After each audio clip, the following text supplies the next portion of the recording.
ಬಂದಿರುವಂತಹದ್ದು ಯಾವುದು? Knight of wands ಬಂದಿದೆ.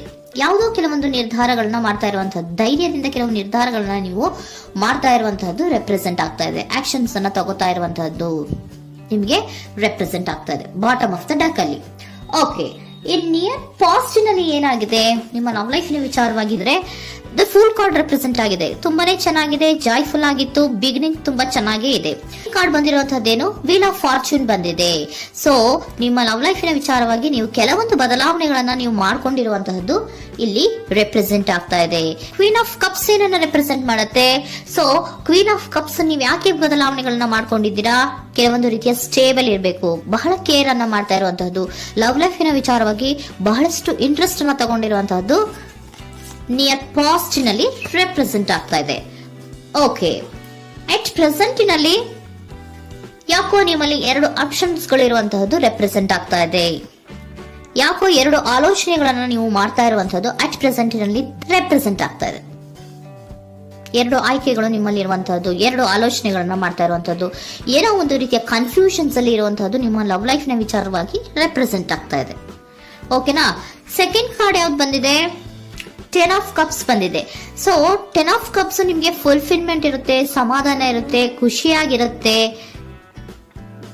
ಅನ್ನೋದು ನೀವು ಆಲೋಚನೆಯನ್ನ ಮಾಡಿದ್ರಿ. 2 ಆಯ್ಕೆಗಳಲ್ಲಿ ಯಾವ್ದನ್ನ ಸೆಲೆಕ್ಟ್ ಮಾಡಬೇಕು? ಸೆಲೆಕ್ಟ್ ಅನ್ನ ಮಾಡ್ಕೊಂಡ್ರೆ ನನಗೆ ಖುಷಿಯಾಗಿರುತ್ತೆ, ಸಮಾಧಾನ ಆಗುತ್ತೆ ಅನ್ನೋಂತ ಯೋಚನೆಯನ್ನ ಒಂದು ಸಾರಿ ಮಾಡಿದ್ರೆ, ಇದರ ಮತ್ತೊಂದು ಸಾರಿ ನೀವೇನ್ ಅನ್ಕೋತೀರಾ?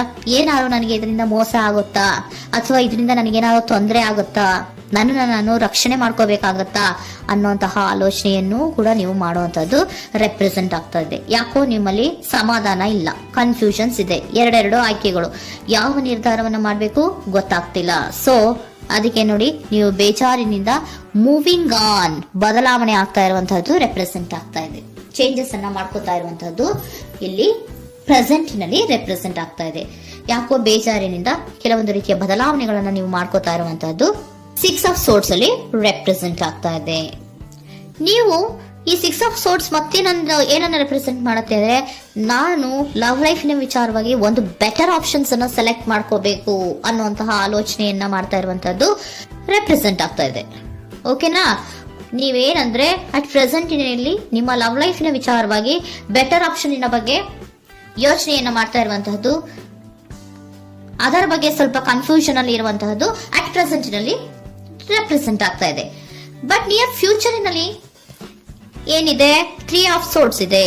ಕೆಲವೊಂದು ರೀತಿಯ ಬೇಜಾರುಗಳಿರುವಂತಹದ್ದು, ನೋವುಗಳಿರುವಂತಹದ್ದು, ಕೆಲವೊಬ್ರು ಅಳ್ತಾ ಇರುವಂತಹದ್ದು, ಭಾವನಾತ್ಮಕವಾಗಿ ತುಂಬಾ ಫೀಲ್ ಅನ್ನ ಮಾಡ್ತಾ ಇರುವಂತಹದ್ದು ನಿಮ್ಗೆ ರೆಪ್ರೆಸೆಂಟ್ ಆಗ್ತಾ ಇದೆ. ಯಾಕೆ ನಿಮಗೆ ಆ ತರ ಆಗತ್ತೆ ಅಂತ ಅಂದ್ರೆ, ಡೆವಿಲ್ ಕಾರ್ಡ್ ರೆಪ್ರೆಸೆಂಟ್ ಆಗಿದೆ. ಸೊ ಡೆವಿಲ್ ಕಾರ್ಡ್ ಏನನ್ನ ಹೇಳತ್ತೆ? ಅಡಿಕ್ಷನ್ಸ್ ಅನ್ನ ಹೇಳತ್ತೆ. ತುಂಬಾ ಯೋಚನೆಯನ್ನ ಮಾಡುವಂತಹದ್ದು, ಮೇಲಿಂದ ಮೇಲೆ ನೀವು ಒಂದನ್ನೇ ನೀವು ಯೋಚನೆ ಮಾಡ್ತಾ ಇದ್ರೆ ನಿಮ್ಗೆ ಅಲ್ಲಾಗುವಂತಹದ್ದೇನು? ನೋವುಗಳೇ ಅಲ್ಲಾಗುವಂತಹದ್ದು. ಸೊ ಯಾತಕ್ಕೆ ಅಂದ್ರೆ ನಿಮ್ಮಿಬ್ಬರ ಮಧ್ಯೆ ಕೆಲವೊಂದು ರೀತಿಯ ಘರ್ಷಣೆಗಳಿರುವಂತಹದ್ದು ರೆಪ್ರೆಸೆಂಟ್ ಆಗ್ತಾ ಇದೆ. ಕೆಲವೊಂದು ರೀತಿಯ ಮನಸ್ಸು ಒಂದೇ ತರ ಆಲೋಚನೆಯನ್ನ ಮಾಡ್ತಾ ಇಲ್ಲ. ಒಂದ್ಸರಿ ಆ ತರ ಯೋಚನೆ ಮಾಡ್ತೀರಾ, ಒಂದ್ಸರಿ ಈ ತರ ಯೋಚನೆ ಮಾಡ್ತೀರಾ, ಕನ್ಫ್ಯೂಷನ್ ಅಲ್ಲಿ ಇರ್ತೀರಾ, ಏನ್ ಮಾಡ್ಬೇಕು ಗೊತ್ತಾಗಲ್ಲ. ಸೊ ಅದಕ್ಕೆ ನಿಮ್ಗೆ ಬೇಜಾರು, ನೋವು ಇರೋಂಥದ್ದು. ಮತ್ತೆ ನೆಕ್ಸ್ಟ್ ಕಾರ್ಡ್ ಬಂದಿರುವಂತದ್ದೇನು? 5 ಆಫ್ ಪ್ಯಾಂಟಿಕಲ್ಸ್ ಬಂದಿದೆ. ಸೊ 5 ಆಫ್ ಪ್ಯಾಂಟಿಕಲ್ಸ್ ಏನು? ತುಂಬಾ ಇದು ಕೂಡ ತುಂಬಾ ಬೇಜಾರಿನಲ್ಲೇ ಇರುವಂತಹದ್ದು, ಫೀಲಿಂಗ್ ಲೆಫ್ಟ್ ಔಟ್ ಆಗ್ತಾ ಇರುವಂತಹದ್ದು, ರೀತಿಯ ಒಂದು ಬ್ಯಾಡ್ ಸಿಚುಯೇಷನ್ ಅಲ್ಲಿ ಇರುವಂತಹದ್ದು, ಅಂದ್ರೆ ಯಾವಾಗ್ಲೂ ನೋವು ಪಡ್ತಾ ಇರುವಂತಹದ್ದು, ಯಾವಾಗ್ಲೂ ಯೋಚನೆ ಮಾಡ್ತಾ ಇರುವಂತಹದ್ದು, ಇಮಿಡಿಯೇಟ್ ಫ್ಯೂಚರ್ ನಲ್ಲಿ ಈ ರೀತಿ ರೆಪ್ರೆಸೆಂಟ್ ಓಕೆನಾ? ಸೊ ದ ಮೂನ್ ಕಾರ್ಡ್ ಏನನ್ನ ರೆಪ್ರೆಸೆಂಟ್ ಮಾಡುತ್ತೆ ಅಂದ್ರೆ, ರಿಯಾಲಿಟಿಯ ಕಡೆಗೆ ಹೆಚ್ಚು ಗಮನ ಕೊಡದೇ ಇರುವಂತಹದನ್ನ ರೆಪ್ರೆಸೆಂಟ್ ಮಾಡುತ್ತೆ. ಓಕೆನಾ? ಇದಿಷ್ಟು ನಿಮ್ಮ ಸ್ವಂತಿನ love reading. Next angel guidance ನಿಮ್ಗೆ ಏನ್ ಕೊಡ್ತಾರೆ ಅನ್ನೋದನ್ನ ನೋಡೋಣ. ನೋ ಅನ್ನೋಂತ ಆನ್ಸರ್ ಅನ್ನ ಕೊಡ್ತಾ ಇದ್ದಾರೆ. So no, not the right time. ನೀವೇನು ಕೂಡ ಈ ಕನ್ಫ್ಯೂಷನ್ ಅಲ್ಲಿ ಇದ್ದಾಗ ಯಾವುದೇ ರೀತಿಯ ಡಿಸಿಷನ್ಸ್ ನ ಮಾಡೋದಕ್ಕೆ ಇದು ಕರೆಕ್ಟ್ ಆಗಿರುವಂತಹ ಟೈಮು ಅಲ್ಲ. Perfect timing. So perfect timing ಅನ್ನ ಬಂದಾಗ ನೀವು ಕೆಲವೊಂದು ರೀತಿಯ ಡಿಸಿಷನ್ಸ್ ಅನ್ನ ಮಾಡ್ಬೇಕಾಗತ್ತೆ. ಯಾವಾಗ ಅಂದ್ರೆ ನೀವು ಮನಸ್ಥಿತಿಯನ್ನ ನೀಟಾಗಿ ಇಟ್ಕೊಂಡಾಗ, ಕೆಲವೊಂದು ರೀತಿಯ ಕನ್ಫ್ಯೂಷನ್ಸ್ ಇಂದ ನೀವು ಆಚೆ ಬಂದಾಗ, ಯಾವಾಗ ನೀವು ಕ್ಲಿಯರ್ ಥಿಂಕಿಂಗ್ ಅನ್ನ ಮಾಡ್ತೀರಾ ಅದು ಪರ್ಫೆಕ್ಟ್ ಟೈಮಿಂಗ್. ಸೊ ಆಗ ನಿಮ್ಗೆ ಕೆಲವೊಂದು ರೀತಿಯ ಫರ್ಗಿವ್ನೆಸ್ ಅನ್ನೋದು ಇರುತ್ತೆ ಅನ್ನೋದನ್ನ ಏಂಜಲ್ ಗೈಡೆನ್ಸ್ ನಿಮ್ಗೆ ಹೇಳ್ತಾ ಇದ್ದಾರೆ. ಸೊ ಹಾಗಿದ್ರೆ ಸರೆಂಡರ್ ಕಾರ್ಡ್ಗಳು ನಿಮ್ಗೆ ಏನ್ ಹೇಳುತ್ತಾರೆ ಅನ್ನೋದನ್ನ ನೋಡೋಣ. Surrender to your soul path. Your life journey has been perfectly designed for your soul growth. Embrace every lesson and every moment. ನಮ್ಮ ಜೀವನದಲ್ಲಿ ಬರುವಂತಹ ಎಲ್ಲಾ ಕೆಲವೊಂದು ಮೂಮೆಂಟ್ ಗಳನ್ನ ನಾವು ಪರ್ಫೆಕ್ಟ್ ಆಗಿ ದೇವರು ಡಿಸೈನ್ ಮಾಡಿರ್ತಾರೆ. ಅದಂದ್ರೆ ನಮ್ಮ ಲೈಫಿನಲ್ಲಿ ಏನೇನ್ ಆಗ್ಬೇಕು ಅನ್ನೋದನ್ನ ಮುಂಚೆಯೇ ದೇವರು ಬರ್ದಿರ್ತಾರೆ. ಸೊ ಅದು ಹಾಗೆಯೇ ನಡೀತಾ ಇರುತ್ತೆ. ಓಕೆನಾ? ನಾವು ನಮ್ಮ ಲೈಫ್ ನಲ್ಲಿ ಬರುವಂತಹ ಪ್ರತಿಯೊಂದು ಲೆಸನ್ಸ್ ಅಥವಾ ಪಾಠಗಳೇನಿರುತ್ತೋ ಅಥವಾ ನಾವು ಏನನ್ನ ನಮ್ಮ ಜೀವನದಲ್ಲಿ ಬರ್ತಾ ಇರುತ್ತೋ ಅದು ಒಂದು ನಮ್ಗೆ ನಮ್ಮ ಲೈಫಿನಲ್ಲಿ ಒಂದು ಲೆಸನ್ ತರ.